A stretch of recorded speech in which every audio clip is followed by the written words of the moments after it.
Toma, viejo, para que tengas algo que llevarte a la boca, basura. Su voz, afilada como un cristal roto, cortó el silencio de la galería de arte. Vi la papelera de diseño metálico en sus manos, invertida sobre mi cabeza, y sentí la humedad fría de los restos de un catering de lujo caer sobre mi pelo y mi chaqueta. Y no vuelvas nunca más. Apestas a fracaso y me espantas a la clientela. Lo que no sabía es que esa papelera le iba a costar mucho más que todo el arte que había en estas paredes. Mi nombre es Julián. Tengo 78 años y desde hace 5 mi rutina es la misma. Cada tarde, a las 5, cruzo la puerta de la Galería H, en pleno barrio de Salamanca de Madrid. Me siento en el mismo banco de madera pulida y saco mi pequeño cuaderno de dibujo. No molesto a nadie. Simplemente observo el arte, la gente y hago mis bocetos. El dueño, o más bien el gerente, es Héctor, un hombre de 35 años que viste la arrogancia como si fuera un traje hecho a medida. Heredó la galería de su padre, un hombre de negocios al que sí respeté, pero Héctor no heredó ni una pizca de su clase. Siempre me miró por encima del hombro, con esa suficiencia de quien nunca ha tenido que luchar por nada. Recuerdo la primera vez que me vio. Llevaba esta misma chaqueta de pana marrón, ya gastada entonces, y mis zapatos de piel, viejos pero cómodos.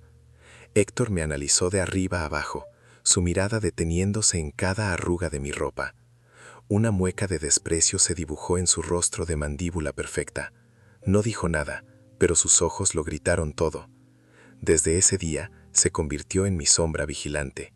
Si un cliente adinerado se acercaba a la zona donde yo estaba sentado, él aparecía de la nada. Con una sonrisa forzada, los guiaba hacia otra sala, lanzándome una mirada que decía claramente: estorbas. Nunca me dirigió la palabra directamente, más allá de monosílabos secos, si yo le daba las buenas tardes. Para él, yo era una mancha en su lienzo perfecto, una nota discordante en su sinfonía de lujo y exclusividad.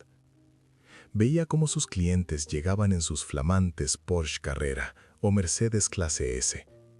Las mujeres descendían con sus bolsos de Loewe y sus abrigos de piel, y Héctor las recibía con una reverencia casi servil. A mí, en cambio, me trataba como a un mueble viejo y polvoriento que se avergonzaba de tener. Lo que Héctor no sabía es que yo conocía ese local mejor que él. Conocía cada grieta en el yeso, el modo en que la luz de la tarde entraba por los ventanales e iluminaba la escultura principal. Conocía el crujido de la tercera tabla del parqué cerca de la entrada. Conocía este edificio porque era mío. Cada ladrillo. Los 15 millones de euros en los que estaba valorado el inmueble entero eran producto del sudor de toda mi vida. Yo compré este edificio hacía 30 años, cuando el barrio empezaba a convertirse en el epicentro del lujo de la capital. El padre de Héctor fue mi primer gran inquilino. Firmamos el contrato en una servilleta de papel en una cafetería cercana, con un apretón de manos. Era un hombre honorable. Cuando falleció, Héctor tomó las riendas, y yo decidí no presentarme. Quería observar desde la distancia al hombre que gestionaba el local más prestigioso de mi propiedad. Contraté a un bufete de abogados para que gestionara todos mis alquileres. Ellos eran mi cara visible. Para mis inquilinos, yo era simplemente un nombre en un contrato, una sociedad de inversión anónima. Nadie conocía mi rostro, y así era como me gustaba. Me daba la libertad de caminar por mis propias calles, de entrar en mis propios edificios y ver la verdadera naturaleza de las personas. Y la verdadera naturaleza de Héctor era podrida. Su desprecio no era solo hacia mí. Lo veía en cómo trataba a los repartidores, a los técnicos de mantenimiento, incluso a su joven asistente, una chica llamada Laura, a la que humillaba en voz baja cuando creía que nadie escuchaba.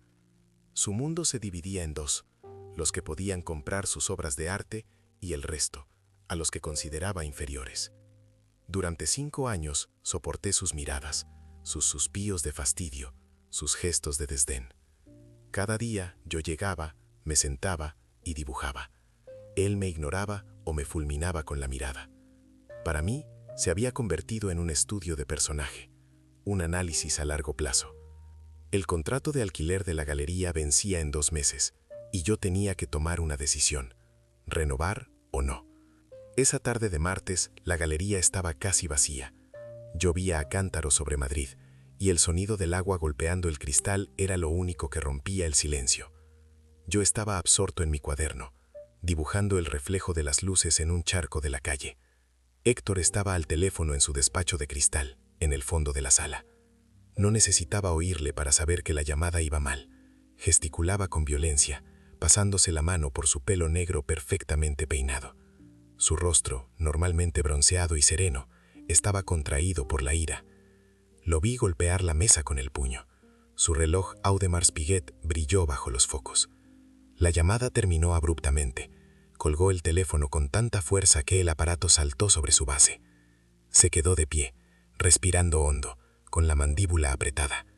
Sus ojos barrieron la galería, vacía y silenciosa, y entonces se posaron en mí. Fue como si toda la frustración y la rabia de su llamada fallida necesitaban un lugar donde aterrizar, y yo era el blanco perfecto, el viejo insignificante que llevaba 5 años contaminando su espacio sagrado. Caminó hacia mí, no con prisa, sino con una lentitud deliberada y amenazante. Sus caros mocasines italianos no hacían ruido sobre el suelo de madera. Yo levanté la vista de mi cuaderno y nuestras miradas se cruzaron. En sus ojos no vi solo desprecio, vi un odio puro, irracional. Pasó de largo sin decir una palabra, y se dirigió a una pequeña barra donde, horas antes, habían servido bebidas y canapés a unos posibles compradores. Junto a la barra había una papelera cilíndrica de acero inoxidable. Sin dudarlo, la cogió.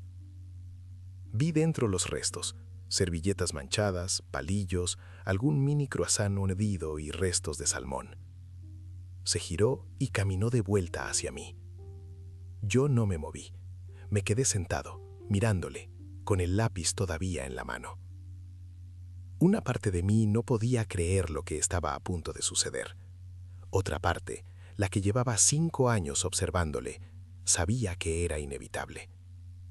Este era el verdadero Héctor, sin filtros, sin máscaras. Se detuvo justo delante de mí. Su sombra me cubrió por completo. «He tenido un día muy malo, ¿sabe?», dijo con una voz falsamente calmada, casi un susurro. Y su presencia aquí, día tras día, como un recordatorio constante de la decadencia y el fracaso, ya no la soporto más. Y entonces ocurrió. Levantó la papelera y la volcó sobre mí. Sentí el impacto de los restos húmedos, el olor agrio del vino blanco mezclado con la comida. Un trozo de algo pegajoso se deslizó por mi mejilla. El líquido empapó mi chaqueta de pana, la que mi difunta esposa me regaló hacía 40 años. «Toma, viejo, para que tengas algo que llevarte a la boca, basura». Sus palabras resonaron en la sala, crueles y definitivas.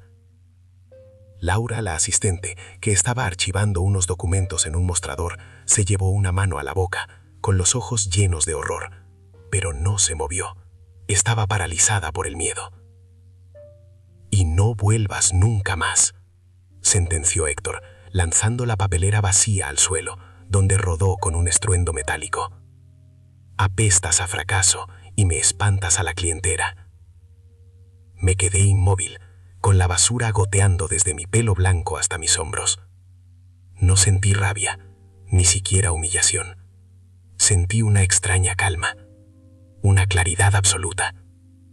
La decisión estaba tomada. Durante 5 años, había estado observando a un personaje.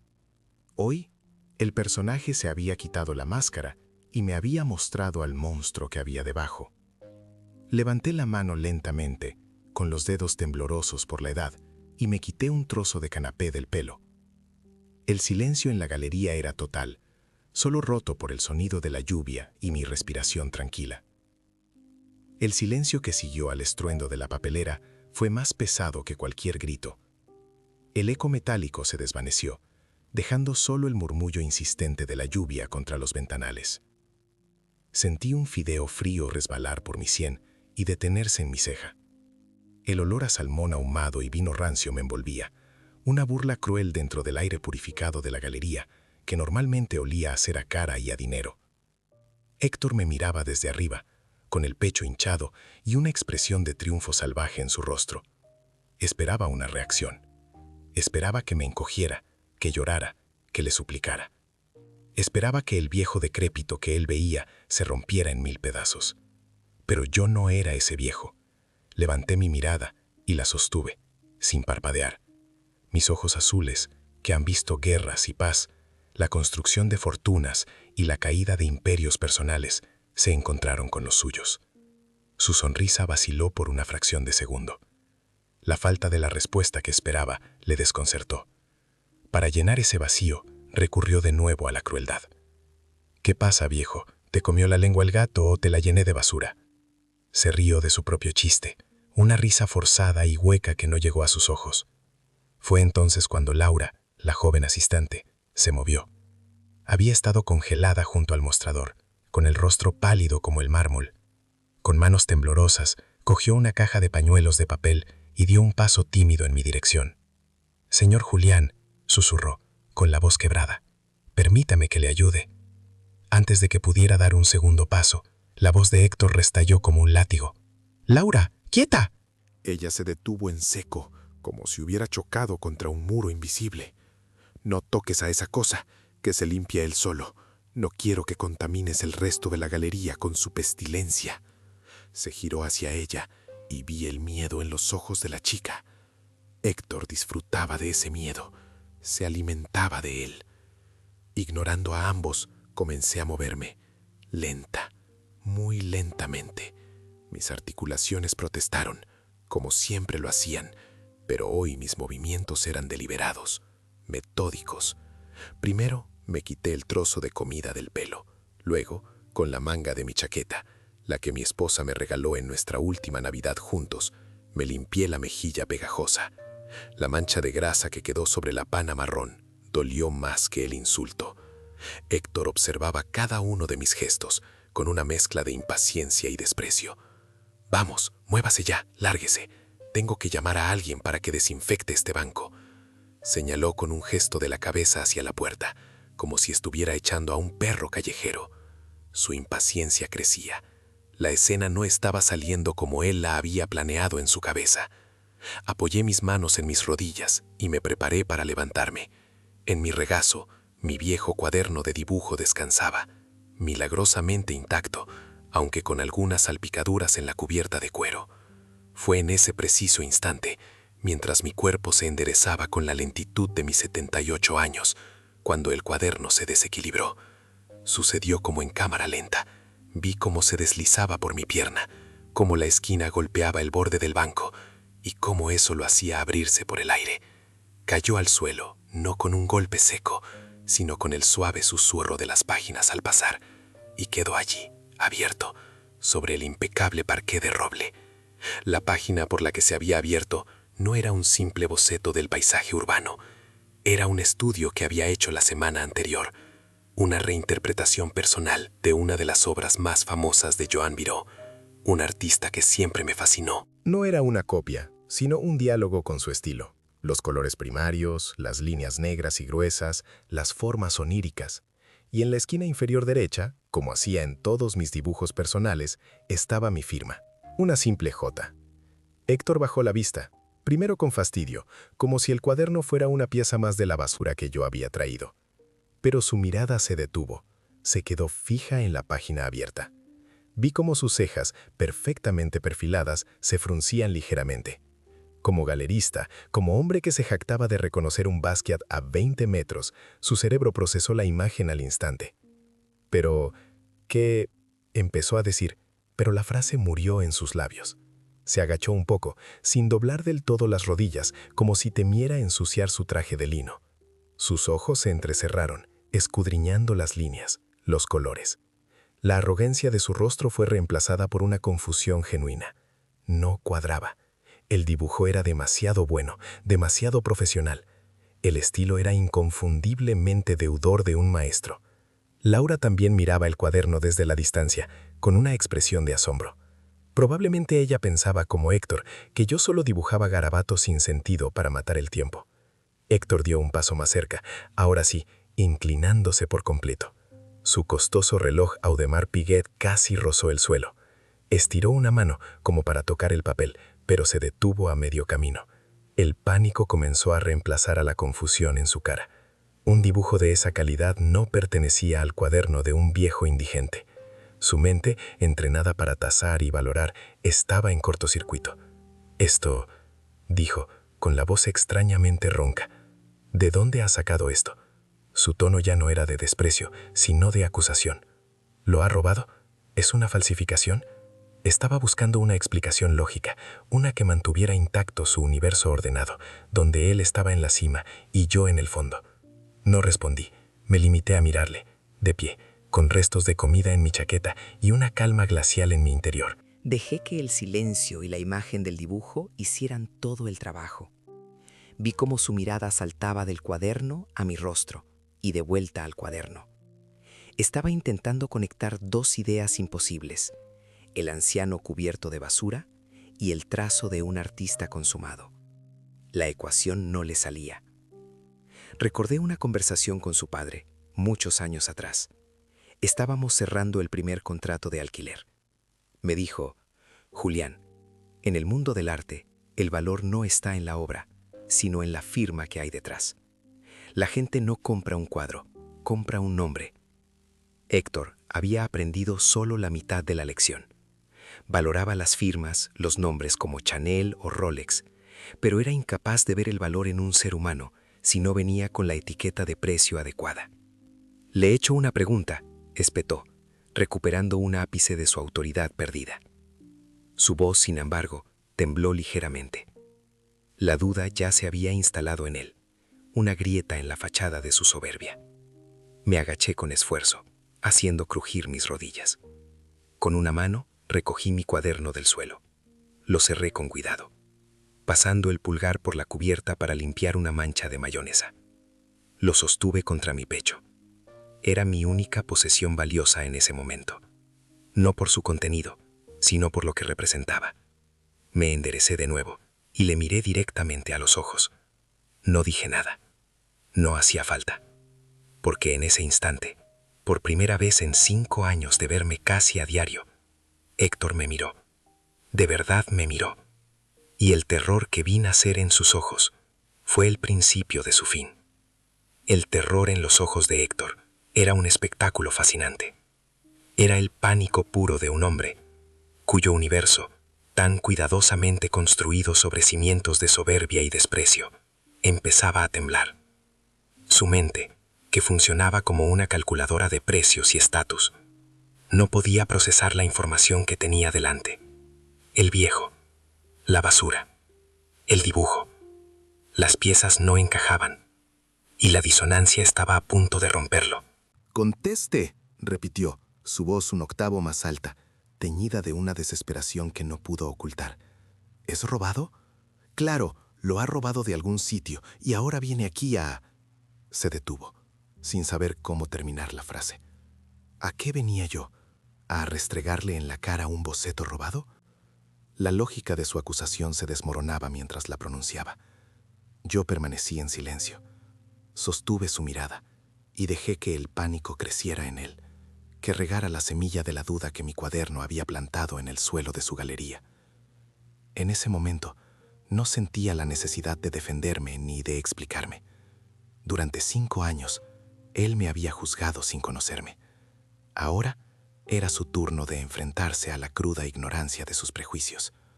Laura, la asistente, nos miraba a ambos, yendo de mi rostro impasible al de su jefe, que se descomponía por momentos.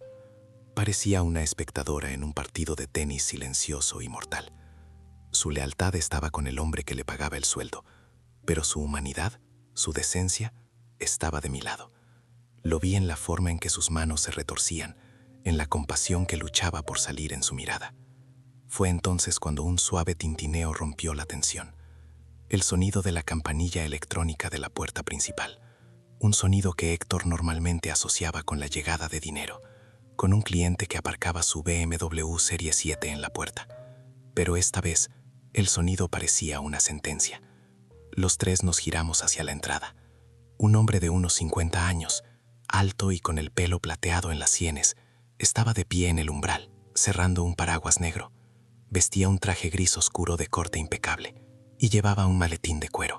Su presencia irradiaba una calma y una autoridad que llenaron la sala al instante. Los ojos del recién llegado recorrieron la escena. A Héctor, pálido y tenso. A Laura, asustada junto al mostrador. Y finalmente a mí, de pie, con la ropa manchada de basura. No hubo sorpresa en su rostro, ni conmoción.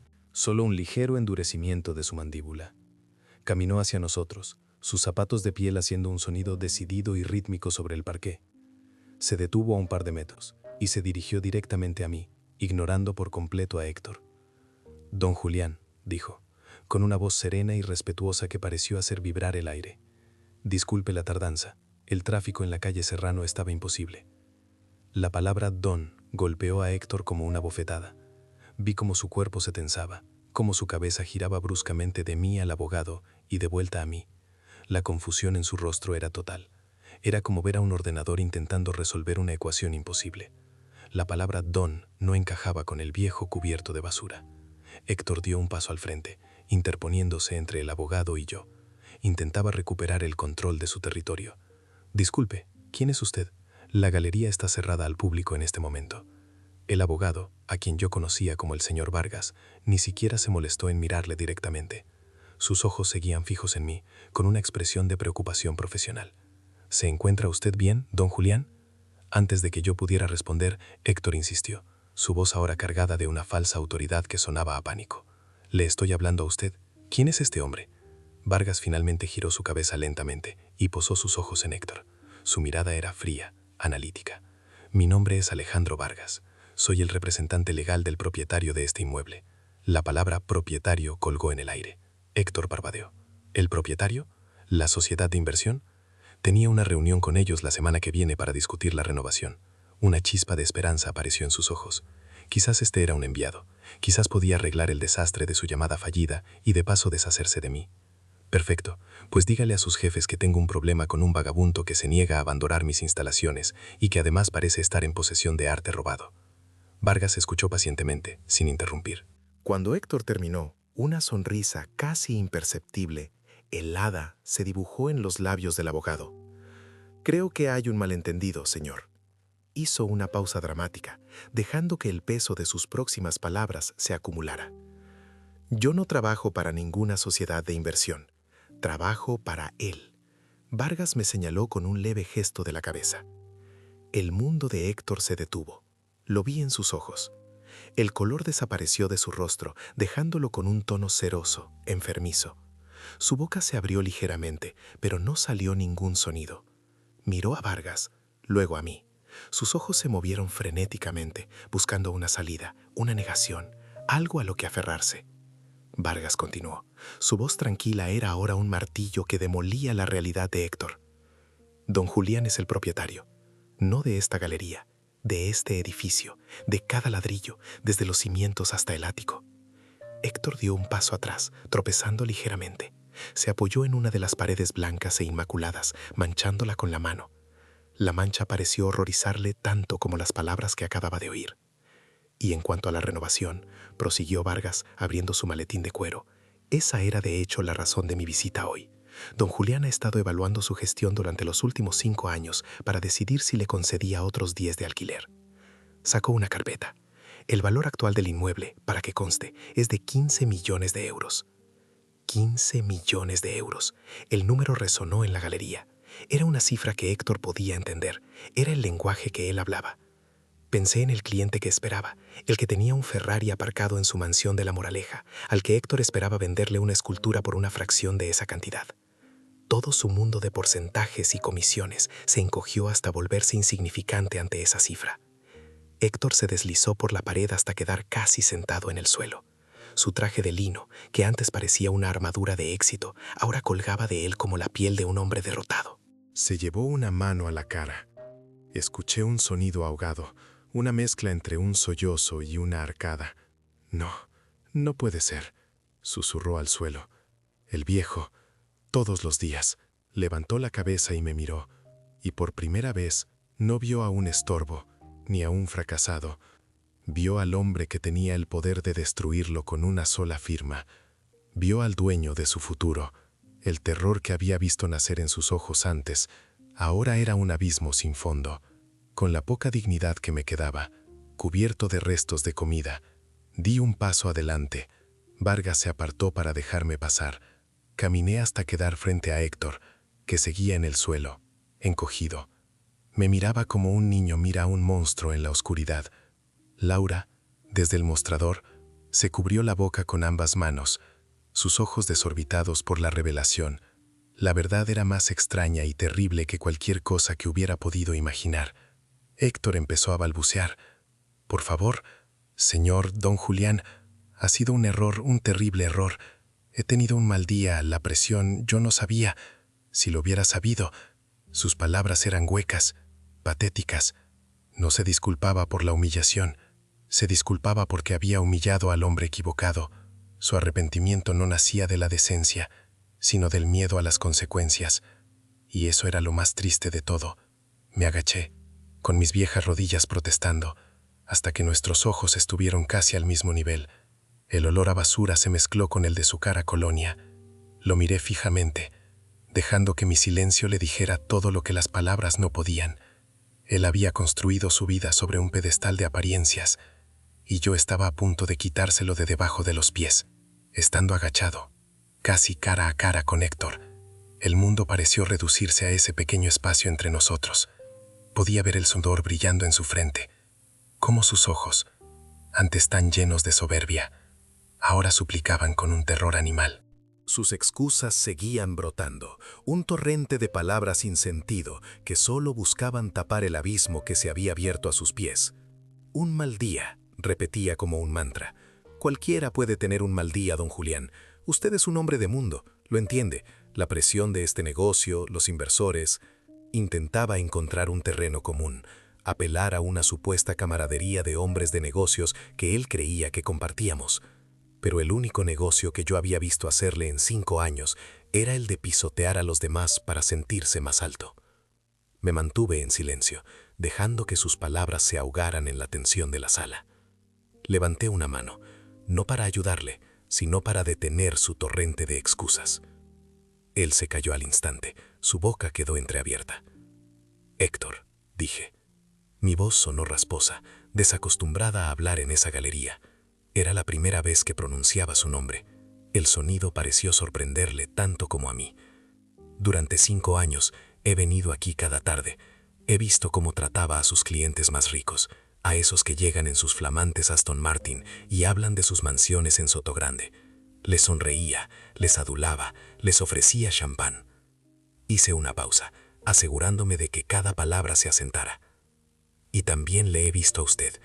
He visto cómo le gritaba a la chica que trae el café, cómo humillaba al transportista que dañó una caja vacía, cómo hablaba de sus artistas a sus espaldas, llamándoles locos con suerte, mientras embolsaba el 70% de sus ventas.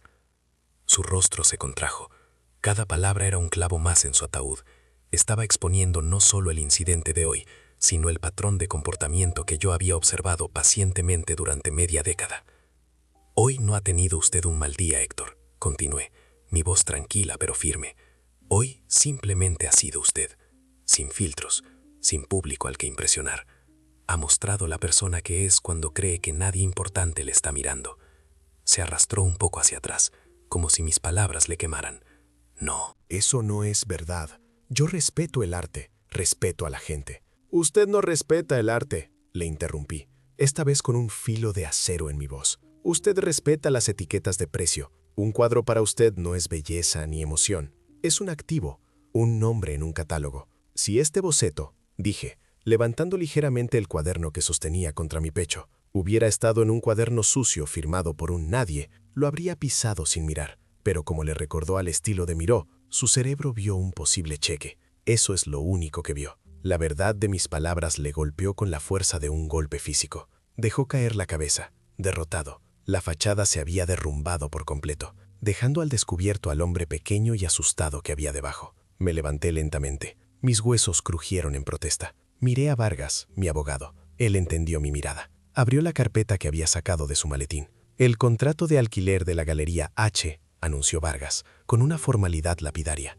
Vence el próximo 30 de julio. Teníamos preparada una propuesta de renovación por otros 10 años. Sacó un documento grueso, lleno de cláusulas y firmas. Lo sostuvo en el aire por un momento. Héctor levantó la vista. Una nueva y desesperada esperanza brillando en sus ojos. ¿Una renovación? Entonces todo está bien. Puedo arreglarlo. Le juro, don Julián, que a partir de hoy la propuesta estaba condicionada. Le cortó Vargas, su voz implacable, a la evaluación final y personal del propietario sobre la gestión y el carácter del arrendatario. Luego, con un gesto deliberado, Vargas rompió el documento por la mitad. El sonido del papel rasgándose fue brutalmente alto en el silencio de la galería. Lo rompió una y otra vez, hasta que solo tuvo un puñado de confeti en las manos. Dejó que los trozos cayeran al suelo, esparciéndose alrededor de los mocasines italianos de Héctor. Su contrato no será renovado, dije yo, pronunciando la sentencia final. Tiene usted 60 días para desalojar el local. Quiero que se lleve hasta el último clavo de estas paredes. Cuando se vaya, este lugar quedará vacío. Héctor se quedó mirando los pedazos de papel, los restos de su futuro destrozado. No, no puede hacerme esto, gimió, su voz apenas un susurro. Esta galería es mi vida, era la vida de mi padre. Lo perderé todo, mi reputación, mis clientes.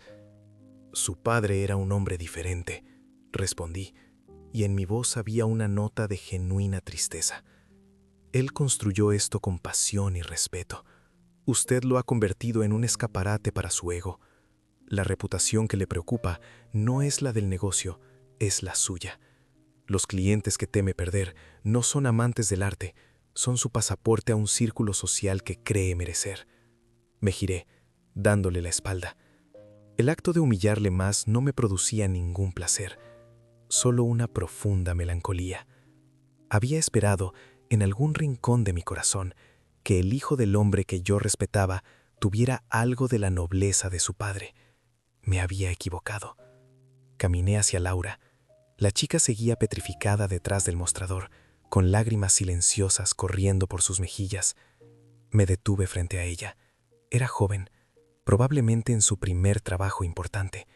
Había soportado la tiranía de Héctor por necesidad. «Señorita», le dije con suavidad. Ella levantó la vista, sorprendida de que me dirigiera a ella. «Usted ha demostrado hoy tener una decencia que vale más que todas las obras de esta sala. Cuando este local se quede vacío, me gustaría hablar con usted. Tengo un nuevo proyecto en mente para este espacio, un lugar donde el arte se respete de verdad y, sobre todo, donde se respete a las personas. Creo que usted sería la persona perfecta para dirigirlo». Sus ojos se abrieron como platos. La incredulidad luchó con la esperanza en su rostro. Yo no sé qué decir, señor. Don Julián, no diga nada ahora, le dije con una leve sonrisa. Piénselo, Vargas tiene su contacto. Con eso, me giré hacia la puerta. Mi parte aquí había terminado. Vargas me siguió, cerrando su maletín vacío. Cuando pasamos junto a Héctor, que seguía en el suelo entre los restos de su contrato y su dignidad, ni siquiera levantó la cabeza. Era una figura patética, un rey destronado en su propio palacio de cristal. Al llegar a la puerta, me detuve un momento y miré hacia atrás. La galería, con sus paredes blancas y sus luces perfectas, parecía de repente un mausoleo. El arte colgado parecía triste, testigo silencioso de la fea escena que acababa de presenciar. Mi chaqueta de pana manchada, mi pelo revuelto, ya no me sentía fuera de lugar, porque yo sabía que la verdadera basura no era la que me habían echado encima. La verdadera basura estaba a punto de ser barrida de ese lugar para siempre. Salimos a la calle. La lluvia había amainado, dejando el aire limpio y fresco. El olor de la tierra mojada reemplazó el hedor a basura y arrogancia. Mientras Vargas me abría la puerta de su coche, un sedán discreto pero elegante, eché un último vistazo a la fachada de la galería. Mi galería. Pronto volvería a ser un lugar de belleza, un lugar del que podría sentirme orgulloso. La justicia, a veces, no llega con truenos y relámpagos. A veces llega en silencio, con la apariencia de un anciano en una chaqueta gastada, con un cuaderno de dibujo en la mano, y su sentencia es simplemente la consecuencia natural de los actos de cada uno. ¿Y tú? ¿Qué habrías hecho en mi lugar? ¿Le habrías dado una segunda oportunidad?